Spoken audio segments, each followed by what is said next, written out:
statue, Liberty started shaking her fist, and the eagle will fly, and it's gonna be here.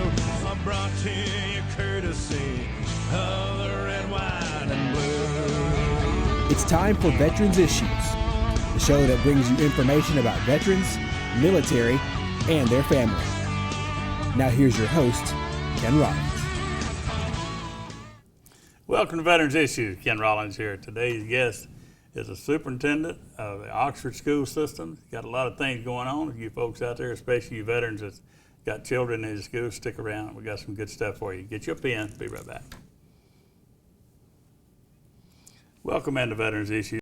Today's guest is Dr.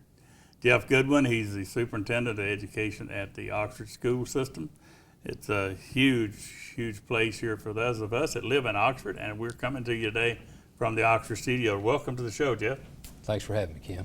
You don't mind if I call you Jeff, do you? Not at all. No, but I don't like doctor because I've been knowing you too long. That's right. That's right. But just a little bit about who you are to the folks out there that's in Trussville and Birmingham and everything. You started as a teacher in the Oxford school system.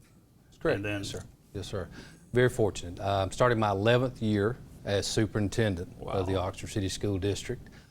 Prior to that, I was actually in Talladega County. I was the director of operations over construction and maintenance and purchasing. Prior to that, I served as the principal of Oxford High School. I also served as assistant principal at Oxford High School. I did serve as assistant principal for 1 year at Childersburg High School in Talladega County, South Talladega County, yes sir.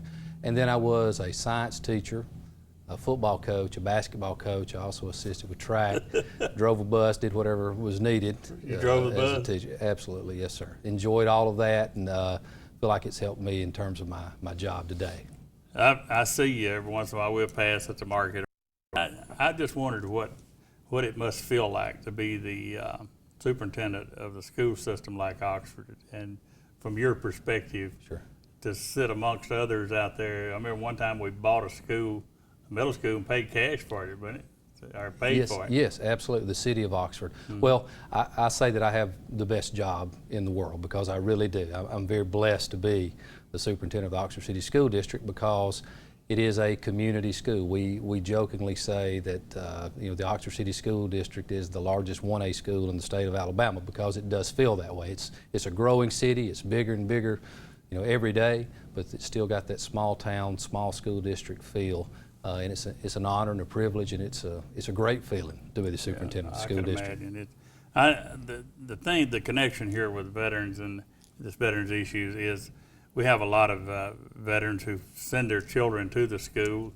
We have a lot of people that work at Anniston Army Depot who are veterans, and they send their children out there. And there's people out there that are watching, they're just coming back from Afghanistan and other places. And where do I send my kids? Where's the best place to get?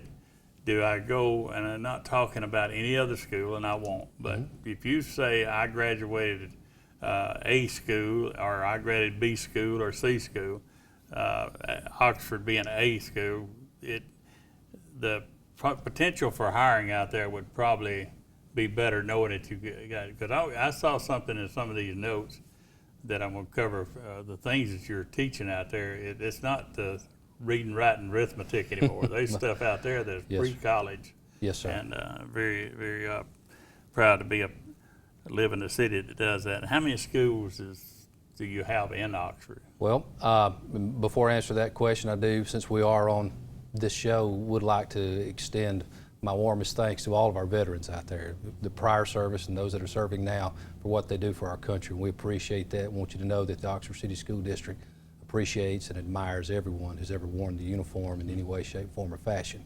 As far as our school district goes, we are the 19th largest city district in the state of Alabama. There are city and county districts, as you know. We're the 19th largest. We have 6 schools, 4,200 students roughly, and that changes every day, 4,200, yes sir.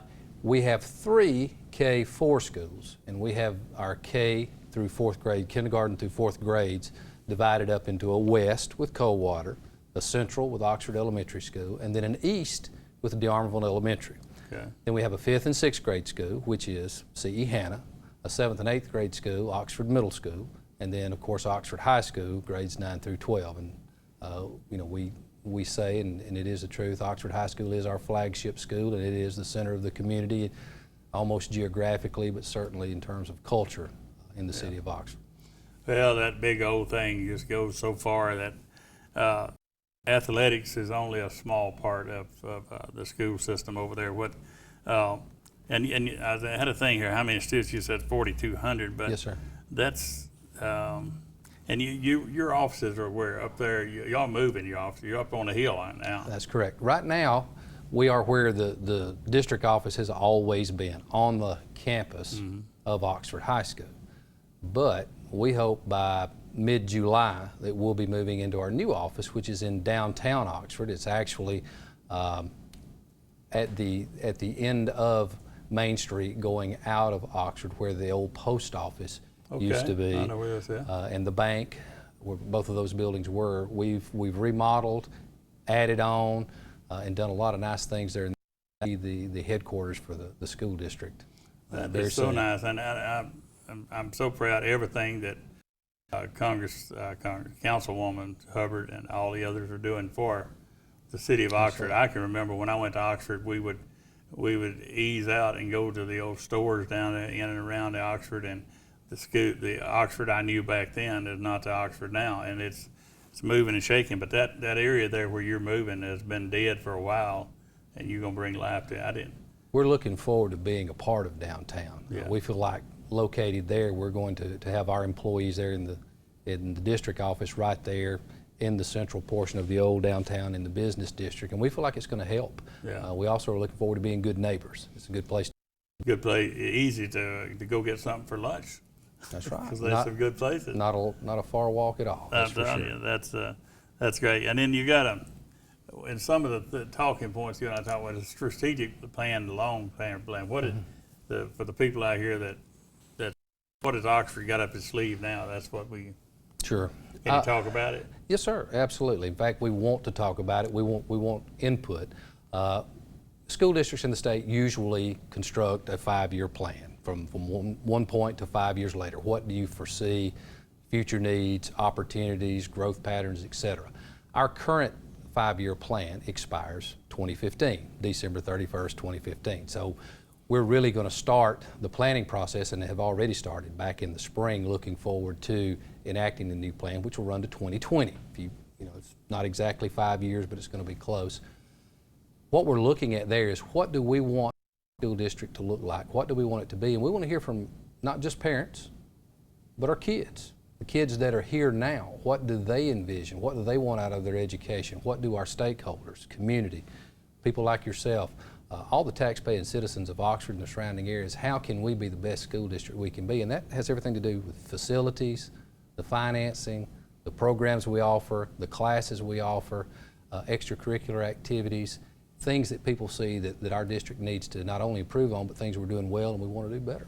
And you're going to involve the children too. Absolutely. And that is awesome to let them put in what I'd like to see. When we built this veterans home down in Pell City, we asked every nurse that we had, everybody, RNs, LPNs, I said, tell us what you want. Right. And that's what we ended up with, that great facility we got down there, because everybody brought something to the table. That's right. Because I kept telling them, don't come up 6 months from now saying, I wish we'd have done this. Sure. We got to go to a break. Come back, we're going to talk more with Dr. Goodwin, and there's some stuff that you need to hear. We'll be right back. So get you a pen. Stay where you are. Welcome back to Veterans Issues. Ken Rollins here. We're talking with Dr. Jeff Goodwin, who is the Superintendent of Education for the Oxford School Systems, and we're talking about some of the things that already got on the horizon. We're talking about the strategic plan and going to involve the kids. And I read somewhere about the championship, the state tech fair that you had. What is all that about? Oh, I'm glad you asked. You're glad I'm glad, all right? Because I made me some notes. Yes, sir. Well, you mentioned we do more than just teaching reading, writing, and arithmetic in the classical ways. We still teach it. We still teach it very rigorously. We still teach it at the basic level. But what we're moving toward is, how can a student apply this, not just in the classroom, the real world, but once they leave school? How can they make these applications stick, what they're learning in the classroom, and translate it once they graduate? every year for the last 5 or 6 years, we have really put an emphasis on the State Technology Fair. And this year it was held in Decatur. There's a regional fair that's held at JSU. All of our schools participate, the kindergarten through 4th grade schools all the way up to Oxford High School. This year the state championship, the state tournament, the State Tech Fair was held in Decatur. We carried 64 projects up there, of the 64 projects. And that is everything from video games designed by elementary school students to actual prosthetic hands constructed in 3D printers with programming and script written by the students to actually control the hand with motion sensors so that if you reached your hand down, the robotic hand would reach out and grip it and shake it. That was one of our projects. Student made it in a 3D printer. We have the solid state printers in 2 of our schools. We carried 64 students up there. 32 qualified as either state champion, 2nd, 3rd, or honorable mention, and 16 of those projects were state championship projects. And again, it was everything from writing code to building things to actually applying iMovie, other types of things at the high school, middle school, and elementary level. And I'm very proud of our kids because really think that that is something, STEM, you know, the science, technology, and engineering, math. We know all of the workforce studies that we see that students in the future can be employable if they have those types of skills. So we put a real emphasis on that, and that's part of the curriculum now. And we're very proud of it. I'm telling you, we have students at the middle school level that are building quadcopter drones. We're building 3D models. We're building things that you would have never dreamed of, but they're using applied math. They're using applied science. They're communicating with each other. Oxford High School participates in BEST and FIRST robotics. Those are 2 different robotics leagues. Those robotics leagues require students. One of them requires students to work with their teacher and build robots and go compete. The other requires you or recommends that you work with actual engineers and work with the engineers in an applied way to build robots and go compete. We do that on a yearly basis, and we have great success. So I'm very proud of that program. Bill O'Reilly on Fox News, you know his background, was a former teacher, and he is really fired up about some of the school's teachings, not teaching, and the reading, writing, and arithmetic got to have. But he said, how many of them are going to go on to be sociologists? How many the jobs out there to put America to work is going to require some welding, some high-tech IT stuff. The stuff that y'all doing at Oxford gives somebody a chance to get into the workforce, because the fast food or what you're doing is going to be it. There's no more manufacturing. People are not building anything anymore in America. The point that you make about the welders, the people who can actually do some of the manual trades we're talking about, we have a great partnership going on right now with Gadsden State at the Ayers campus, where our students at the high school can actually leave and go earn a short certificate in, we'll say, welding. While they're in school? While they go to school at Oxford High School, they leave during the day, and they go earn a welding certificate. So while they're earning their high school degree, they're also getting certified in an actual usable trade. It's not just welding. There's air conditioning, drafting, welding, a number of different things they've got out there. These students, by the time they graduate, can then turn around and become immediately employable. There's no training, well, little or no training needed after graduation from high school to go straight into the workforce, and we think that's a good thing for the students that want it. We want to make sure that we give students, and that's part of our comprehensive counseling program, is we want students to know that there are options out there. What are you interested in? What would you like to do? What would it take to do what you want to do later on in life? And it's been a great thing for our kids. Kid walk out with a certificate in welding, air conditioning. They got a lot better chance of being put on the payroll, and a lot of them get married young, like some of us did, and they got to provide, and they can't provide unless they get it with a fast food thing. So they got something, they got a tool when they walk out of Oxford High School. That's awesome, and it goes along with what nationwide. It's not just in Oxford, but the jobs are out there if you just want to do yard work and that kind of thing. But to be a plumber, there's an old saying where a fella called a plumber in, and after he did some work, the plumber gave him a bill for $200, he said, I'm a doctor. I don't make that kind of money. And the plumber said, when I was a doctor, I didn't make that kind of money. Yeah. So there's money in plumbing and electrical and That's right. the basics of it. I'm glad to see you doing that because We do, and I want to say that our school board, Pat Wayne Shaddix, our board president, of course, Marvin Jones is our vice president, Karen Phillips, Todd Davis, Alex Davenport, and Tony Bolton, to a person, are all committed to that type of program and those types of programs for all of our kids. We want them to be college and career ready when they leave the Oxford City School District, and that's the point of emphasis right now in the state of Alabama. Our state superintendent has emphasized that from day one, that we want kids to have opportunities, we want them to have choices, and we want them to be able to pick whatever college, whatever career, whatever it is they want to do. If they want to go straight into the military, if they want to go straight into getting a job welding, or if they want to enter a 4-year college,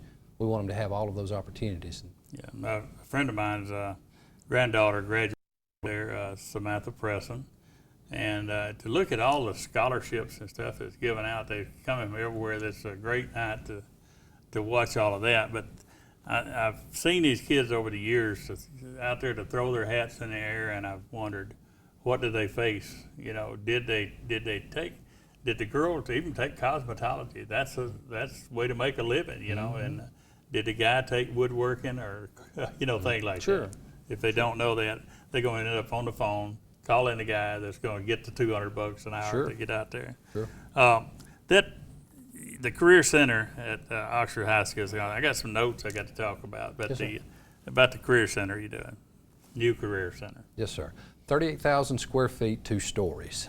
It connects to the new main high school building. It's where we're moving all of our career tech and even other courses to, and we think it's really a fantastic facility. We hosted a Chamber of Commerce meeting out there not long ago and let some of our business leaders tour. And one of the things that I wanted to emphasize at that point in time was this building was built to be used in multiple ways. So if there is an industry that someone is looking to attract here, we're trying to locate here, if they do a certain service or they make a certain product or there's certain things that we need to attract that industry, we can actually make that Career Center fit that. We built it with a lot of open space where different things can be put in there. But currently it's going to house our engineering program, our Medcare science program, all of our business programs.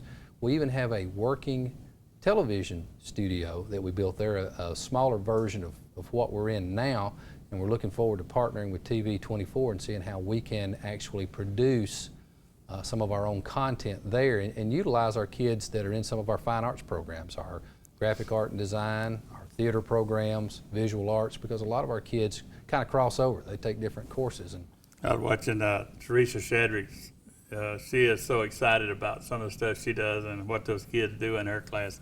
And I've run out of time, but I wanted to make sure we got that in there, where you're headed at Oxford, and you must be excited to see all that stuff play out. We got to go. Will you come back again? Love to. I got Anytime. you on television saying that. Yes, sir. All right, I'll be back. He will be back. I'll be back. Thank you, Doctor. Yes, sir. Thank Appreciate it, and we'll be right back for some news that you can use. Stay where you are. This is where you need to be in. Welcome back to Veterans Issues. Appreciate Dr. Goodwin coming in here today. Oxford is exciting stuff going on at the schools, and he said he'd come back, and I left a lot of stuff on the table to talk about, so we'll have him back up here. I talked to you last week about the Senate Bill 502, sponsored by Senator Dial, Senator Marsh, and these others. I want you to hear these names because I want you to, some of you folks out there that's watching us out of Jefferson County and other places, I want you to make sure you remember that Senator Sanford, Albritton, Busman, McClendon down in St. Clair County, Williams, Holly out of South Alabama, and Melson. Those are the senators that sponsored this legislation that was horrible legislation. It died, but they're going to come back in a special session, and if it does, they're coming after the Education Trust Fund, and I'm concerned about the Veterans Assistance Fund, as I told you that, because it's unearmarking funds that are earmarked for and dedicated to the Education Trust Fund and the Veterans Assistance Fund, just for the two that I'm talking about. That would put us in competition to get funds from that others would be trying to get a piece of that meat, like the prison systems and the Medicaid, and we can't have that. It could possibly shut down our 4 veterans homes. at our Veterans Cemetery, along with all the other things that we do at the Department of Veterans Affairs. So I'm going to keep you posted. I'm going to make sure that you know who these people are. Watch your Facebook. If you're on Facebook, I'm going to let you know who they are. And you can see some of their comments back at me, because they will not admit that that bill would not take away the rights of veterans for their benefits and things. So, but it's an on-earmarking bill, and I'll keep letting you know about it, I promise, whether you want to hear about it or not. I'm not going to let it get by without you knowing about it. If you need tires and stuff, this is not a commercial, but Oxford Tire System, Dale Harbin and all the guys down there, you get 10% if you're a veteran, 10% off if you're a veteran. Go by and get your tires work done. And I'm telling you, I don't just get the tires done. I get a lot of other stuff done down there on my vehicle. Great people doing good work. And let's see, update on the veterans VA over in Birmingham. They are supposed to have the parking ready any day now, and the new parking for 2,200, I believe it is, 22 cars just for veterans, no UAB people and that kind of thing. You'll use your card to get in there. So if you don't have your VA card, you might want to get you one, because that's going to get you parking over that new parking place. And they're going to have a new women's clinic and a lot of other exciting things at our Birmingham VA. They're doing good things over there. If we're talking about education, if you're a veteran and you want to use your veteran benefit, check with the Veterans Upward Bound program out at Gadsden State. It's good stuff, and you might be eligible for some of the stuff they do in there. Let me see. I'm running out of time. Let's see. Okay, I want to tell you about the foundation that where you send the funds for the memorials for the military, for the for the firefighters, law enforcement, Afghanistan and Iraq, and that's the Community Foundation box, P.O. Box 1826, Anniston 36202, and put the word Centennial on it, and so we know who the check is dedicated to. And that DD-214, some people last week had a situation where, for burial purposes, could not find a DD-214.